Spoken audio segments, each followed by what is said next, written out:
Welcome everybody to The View From Here. I'm Kimberly Olsen.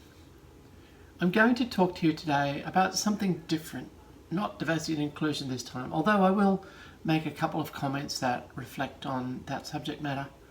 I'm going to talk to you about a family of philosophies. Now, some people will refer to them as methodologies, but I'll tell you why I don't refer to them as methodologies. What I'm going to talk to you about today, very briefly, is Six Sigma, Lean, and Agile and Scrum. But really briefly, so don't worry, we're not going to get all technical on you. You might not know it, but they're all part of a family of philosophies that have very similar objectives. And there's another one as well, human-centered design. They're all related. They're all related because they're predominantly about how you deliver value to the customer that's defined by the customer.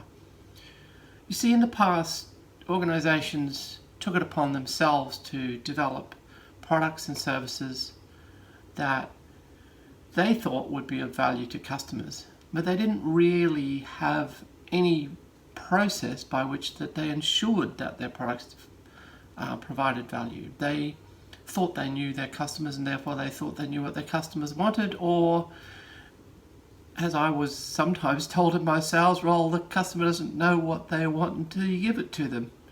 Well, the last part is somewhat true in some cases, but the kind of arrogance that I guess, and that's what I'm going to call it, arrogance that led organizations to believe that they knew what their customers wanted and their customers only had to be told, persisted for a very long time in project management and in product delivery and in manufacturing and all kinds of areas.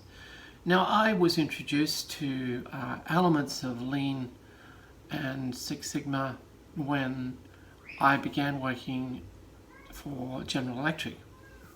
And some of you would know that General Electric were very big on Six Sigma. And I'm not going to, in this video, go into the history of where those different philosophies came from. Some of you may be aware of those histories. I'm going to speak to you more about the implementation of them and the poor implementation. Now, I've written about Agile before in my LinkedIn blogs, and I've written about other subject matter as well that relates to Lean and Six Sigma and other philosophies. I guess what I'd like to do initially is to kind of just differentiate a little bit. As I said, I won't go into detail, but I just want to differentiate a little bit so that those of you who are less familiar with these subjects may actually get a better understanding. Lean is essentially about delivering value to the customer that is defined by the customer in a way that's efficient and reduces all kinds of waste to the minimum possible. So waste can be everything from what you might typically consider to be waste, which is, wasted resources in the sense of wasted equipment, wasted product, wasted time. But it can also be wasted creativity, and it can be wasted space. If you want to get in and have a look at the different kinds of waste that exist or are defined in Lean, then go ahead and do that. In fact, I've done the certification Lean Management Professional, and it's actually worthwhile doing even if you don't intend to actually work very much in Lean. It gives you a good idea about how to be efficient, I guess. But I guess the important point that I want to point out there is that efficiency, that waste reduction, is designed to ensure that everything that is done is delivering value. We talk about non-value added processes or non-value added items, so that's Lean terminology. So what you're trying to do with Lean is to ensure that absolutely everything that is done provides value, and that value is defined by your customer. So that's in essence what Lean is about. Six Sigma is an interesting variation in a sense that it's related to the same philosophy of of delivering value and reducing waste. And it does that by minimizing and controlling variation. The variation can be anything.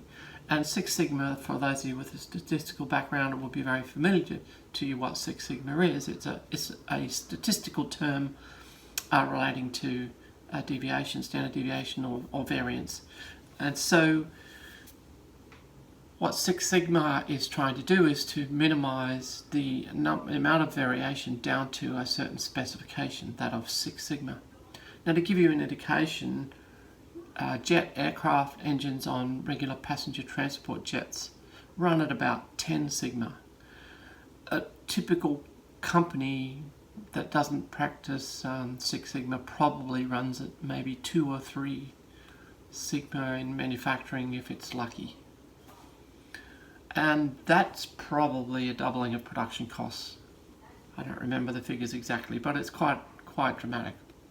So obviously Six Sigma is something that a lot of organisations, are very interested in, from Motorola to General Electric to many others now.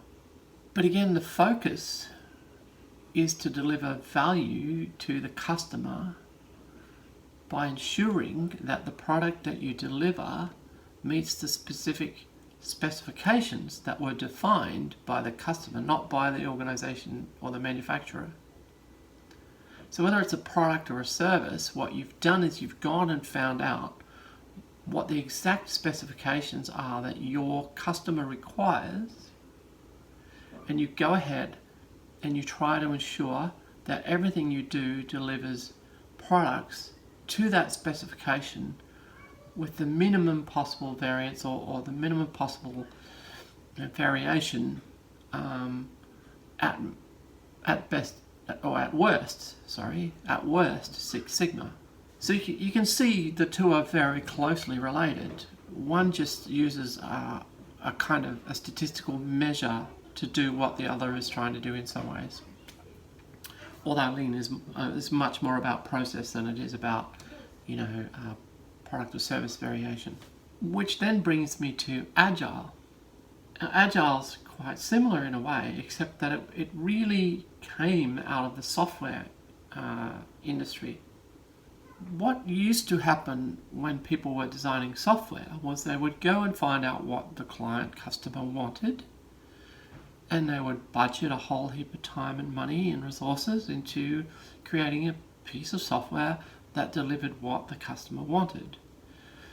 But computer science and software changes so rapidly, or began to change so rapidly, that they suddenly found that by the time they were finished developing the software, it no longer met what the client wanted, because the client had realized they wanted more things, which, remember, I said the client doesn't know, or the customer doesn't know what they want until you actually deliver it. Well, basically what that's saying to you is, in the software industry, by the time you get around to delivering what the customer wants, they want something else.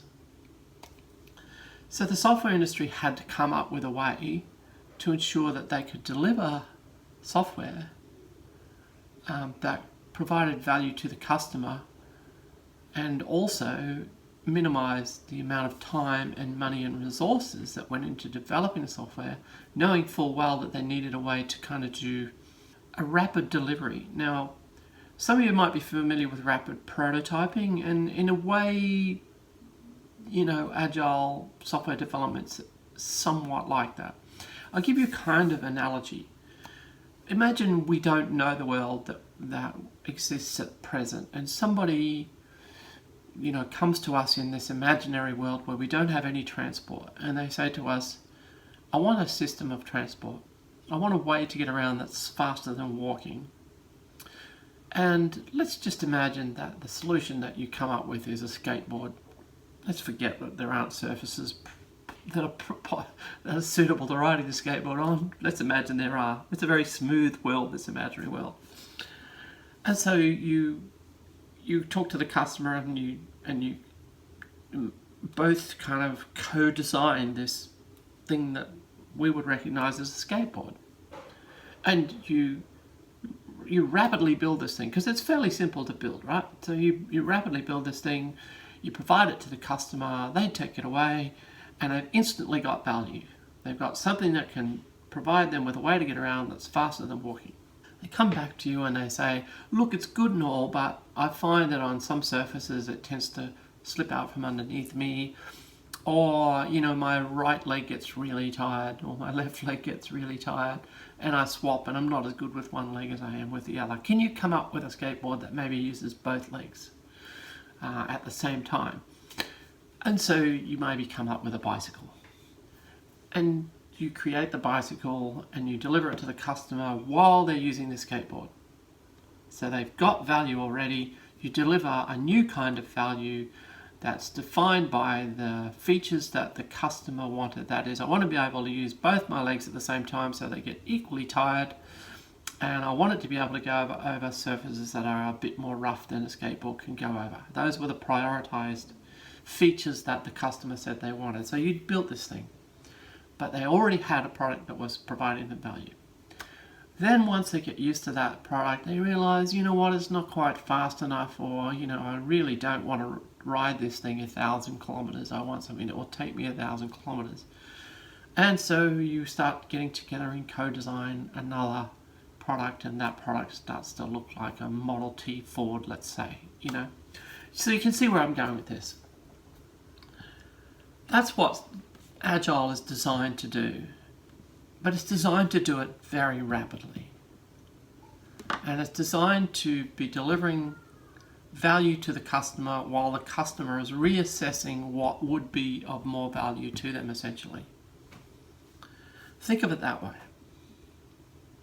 Now, if you read my previous blogs about Agile, you'll know that I've been quite critical about the way that Agile and other things are used as silver bullets in business. And it comes down to the fact that basically there are a lot of organizations out there that are in trouble. They really don't know what they're doing. They're just following along. You know, somebody said XYZ is great, let's do XYZ because we got to find a way to reduce our costs or deliver products faster or blah, blah, blah. And, you know, I've been in those organizations. I've seen this stuff happen. I've also seen organizations use this, you know, things like Agile precisely as they were originally designed in software development and do that very effectively. I've also seen, you know, product designers and project managers, myself included, who have utilized elements of Agile and elements of Waterfall and elements of Lean and elements of other things, all in a huge mishmash, because we know what we're talking about and we know what bits add value and which bits don't add value. We don't blindly follow along what is essentially a philosophy rather than a methodology, as though it were a methodology. And that's what happens with Agile, I have to say. Too many organizations picked up Agile. In fact, I was in a training session recently where I was just doing a little bit of a refresher on some elements of Scrum. I had a certified Scrum Master prior to my transition. It's one of the, you know, early adopters of that, and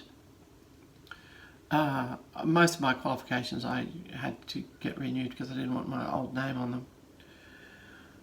So anyway, while I was doing that, we're talking about the ways that Agile gets misused, and the trainer in that particular course was talking about how an organization, a government organization, let's say it was Treasury, I don't recall what it was, came to him in his other function as a consultant and said, you know, we've heard about this Agile, we think it's what we need. Our organization needs to become more agile. Now, I don't know what they meant by agile, but I have to tell you, agile project management does not make your organization more agile, more responsive. It's a philosophy about how you do software development that can be adapted to developing things other than software and services, you know, products other than software and services other than software, if you know what you're talking about and know what you're doing. and know which bits are relevant and which bits aren't. Where Agile works really, really well is when you have to deliver something to the customer rapidly that provides them value, but you don't actually have any clue what that thing will look like. And as a perfect example, in my past, I was involved in a project that one element of the project, because there were four main elements of the project. One element was the delivery of a mobile app for devices.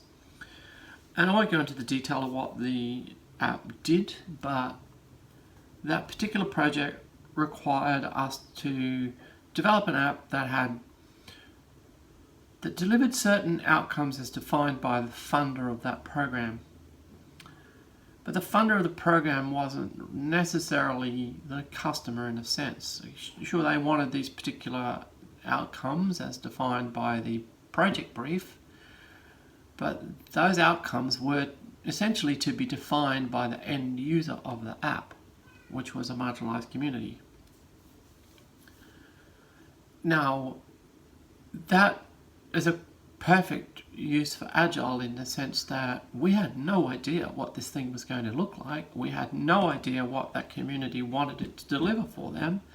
And what was made even more complex was it also had to deliver outcomes for the deliverers of service, both their frontline staff and their overall operation, if you like, across an entire industry sector.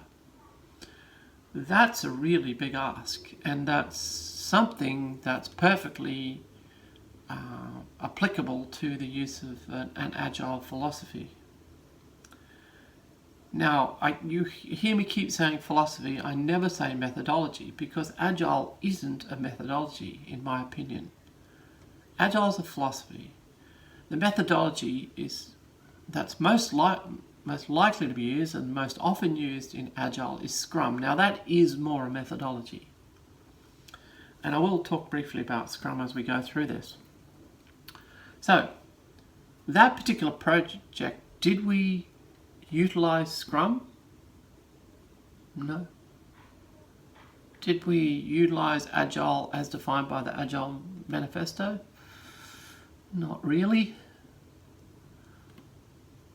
Did we do Waterfall, where Waterfall was a better use of our time, resources, money, and delivering outcomes?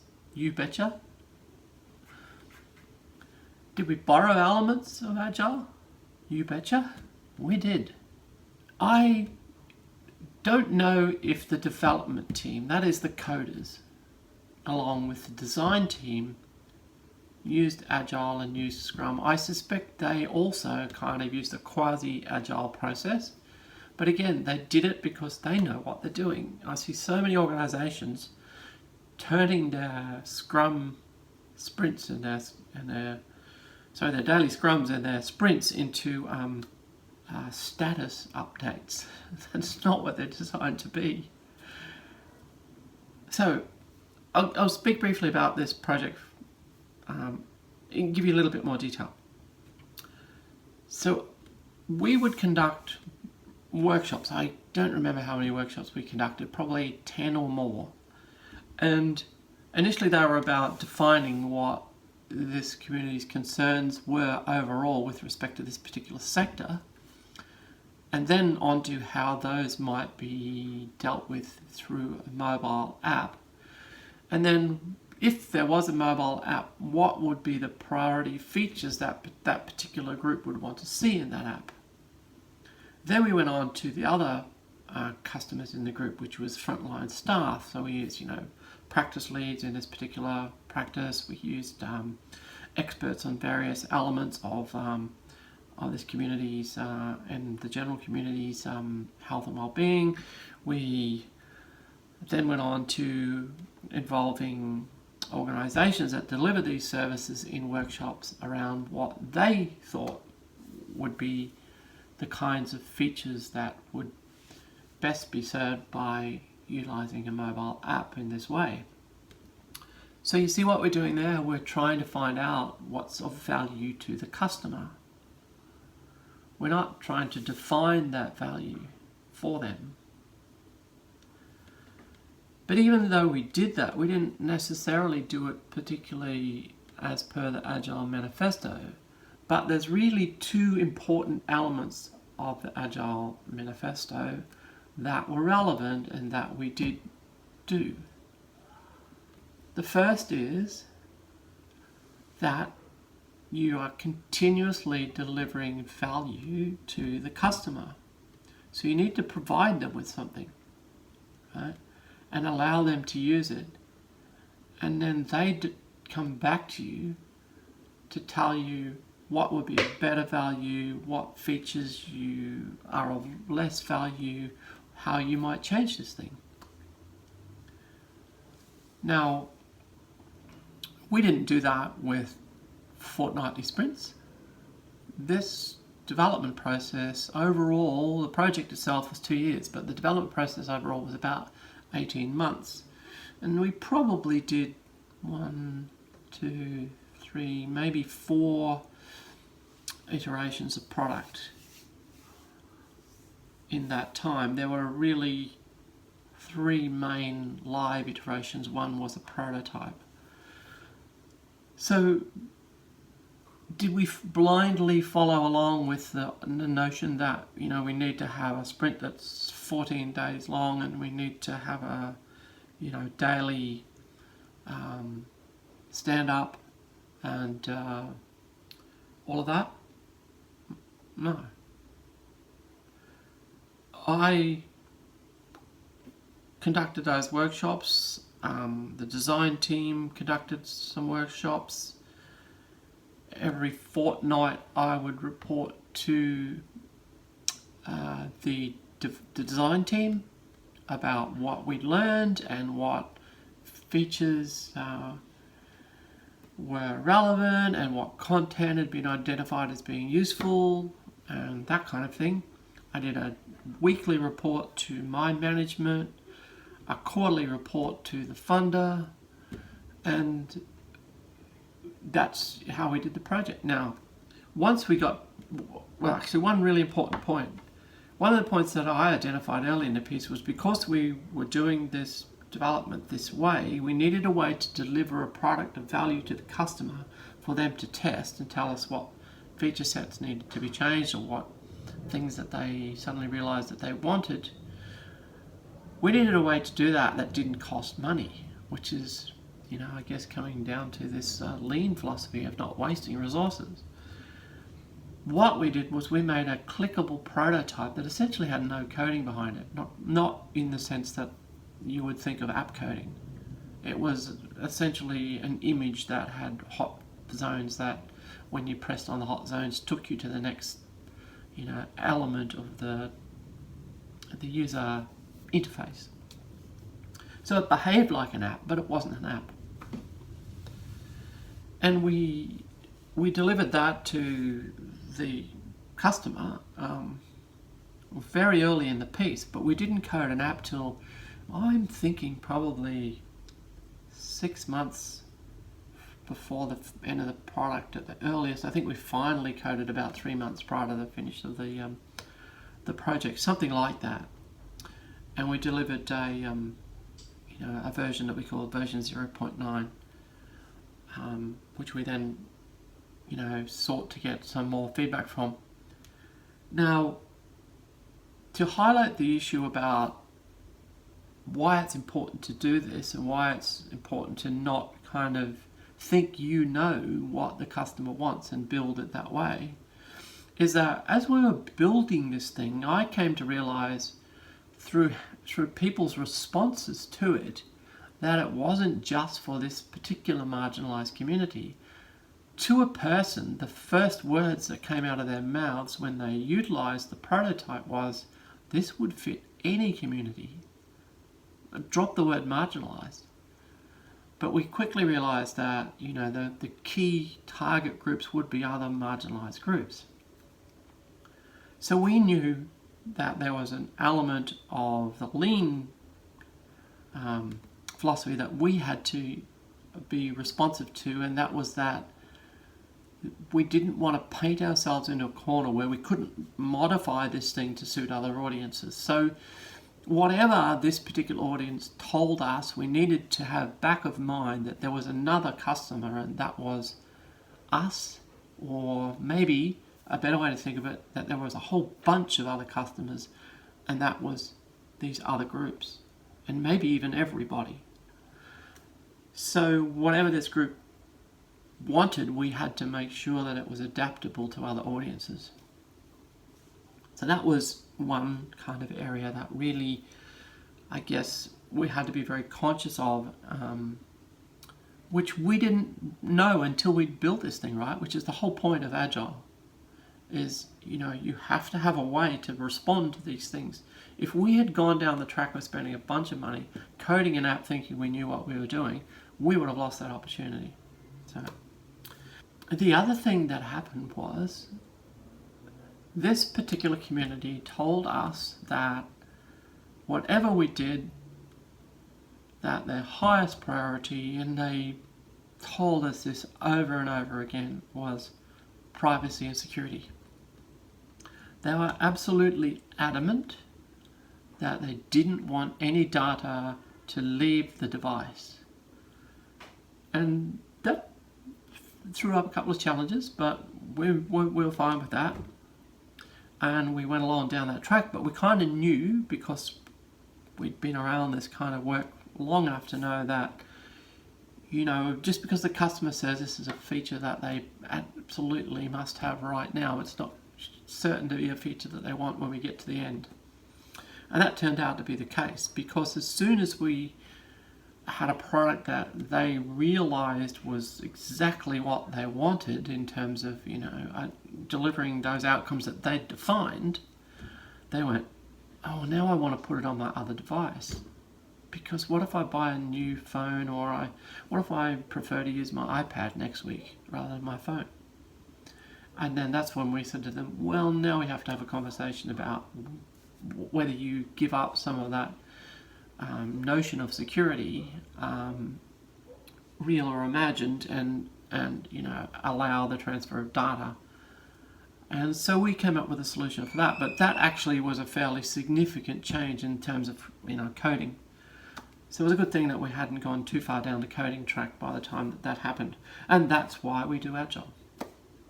Now, so what we'd done was we'd taken those important elements of Agile without actually robustly sticking to what people define as a methodology.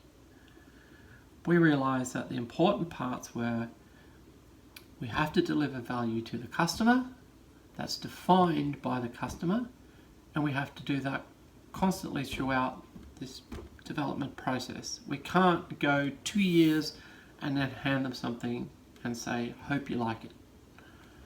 So that, that's the important piece, that you can deliver value that's defined by the customer, and that you can do that over and over again as you're going through the process, and that you have a way for the customers to provide the necessary feedback for you to do the next stage of development, which is prioritized based on their priorities, not yours. Those are really the important pieces of Agile. Now, Scrum, who cares, right? Whatever way works for you to deliver that value, whatever sprint period you need, do that. Now, as I said, with the designers, we were fortnightly catch up, fortnightly, reprioritizing, fortnightly looking at the backlog of features and working out what we were working on next. When we got to the coding, were the developers doing 2 weekly sprints? Probably, don't know. Wasn't important to me. They're in Melbourne doing their thing, I'm in Sydney doing mine. I don't care as long as by the time that, we said we needed something to deliver to the customer, that we had something to deliver to the customer that, provided more value than what we delivered to them previously. Simple, right? By contrast, I want to talk about another project that I was involved in. And this one was a situation where I found myself coming into this project with a lot of experience and a lot of knowledge into a team that were very experienced, development team, very experienced in lots of different areas, an incredible BA and, lots of really talented people. And they found themselves incredibly constrained because the project was being driven from the very top, from the very earliest times as a project that would be done using Agile methodology. And I won't give away any details of what the project was about to protect those who were involved, but one person external to the project, when I told them about it, who's very experienced and whose opinion I value greatly, said, "Yeah, I can't imagine why you're doing that Agile," when I shared that I couldn't imagine why we were either. And they said, "You're replacing blue pens with red pens. That doesn't require Agile." So that's really, basically what it was, replacing one system with another system. Now, was it that simple? No, it wasn't. There were elements of integration with other systems that were really quite demanding and complex and required some, elements of software and APIs and other things. So developers were actually working kind of in the dark a bit. So did they require Agile? Probably. Would that have suited them better than any other philosophy? Most likely. Should the project have been run as though it were Agile? Absolutely not. It was entirely waterfall. I can remember many people on the team being incredibly frustrated that upper management was telling us this was the way the project was to be done, and we were sitting there in our daily stand-ups, doing essentially what's a status update on a waterfall project. We weren't talking about what backlog of features we were going to develop next or provide next, or what items that the customer had identified as being of value that we were going to provide, because we didn't even talk to the customer. Now, we had a product owner who was supposedly the voice of the customer. That person wasn't the user of the systems at all. It was incredibly frustrating, and so frustrating, in fact, that I said at a certain point in time, I got really frustrated with it, and I pointed out to some of the senior management that they'd paid me $46,000 to do nothing for 4 months. Promptly lost my job. Which brings me to the diversity and inclusion discussion around toxic culture. When you have a culture that where managers are so swamped by their own incapacity to deal, their lack of capacity to deal with things that are outside of their knowledge and scope, that they struggle to manage a project, in a sense, or manage the elements of the project that they're responsible for, at least, and it impacts other employees down the line. It's an incredibly toxic response to then deal with an employee who says to you, "Hey, I've worked in roles much more senior than this, and I'm very concerned with that particular hat on that I can see we are wasting a lot of money that we don't need to waste. Lean. We're wasting resources, talent that we don't need to waste, because I've been employed for 4 months and I've delivered 2 PowerPoint sessions. I've rewritten training 4 times because people wouldn't listen to me when I said that I can't design that training yet because you haven't actually recognized yet that this particular element of the project hasn't been defined, and that it's necessarily going to change. Either it will change or the business process will change, but one of them has to change. In any case, I can't then design training about that particular subject matter till you work out which elements are going to change. Is it the business process, or is it the actual piece of software that's external to this particular delivery, but was being integrated? So, incredibly frustrating situation to be standing up in these, daily stand-ups, and actual fact we're sitting down because they're so damn boring. There's your clue. And saying, what we did yesterday and what we're going to do today, which pretty much was nothing. There's a lot of the kind of speech that you see reflected in resumes. I have a resume, but it doesn't necessarily tell the truth. It's just incredible stuff. And then to be in a situation where you have a lifetime of project management experience and you're concerned about cost, and you go to the management and you say, look, I really am not feeling comfortable here. In fact, I'm feeling that my job is at risk because I'm doing nothing essentially, or I'm doing very little, and you're paying me, $110,000, $120,000 a year to, deliver, nothing. And so that will be another conversation about toxic culture, how an organization responds to an employee who says, hey, we're wasting money and I'm concerned about that, and your project management team actually don't know what they're doing, or more correctly, the project management team, I think, know what they're doing, or many of them do, and you're enforcing a way of working upon them that's, basically stifling them. And I see this all the time. I see people saying, we're going to do this Agile, and haven't got a clue what that means, really. They just know that, I need to do some stuff in Jira. And I need to stand up every morning and tell people what I'm doing. That's not Agile. Agile, the most important elements of Agile, as I said, is continuous delivery of value to the customer as defined by the customer and provided by customer feedback frequently. That's Agile. Anyway, I've had my little say. Please leave your comments.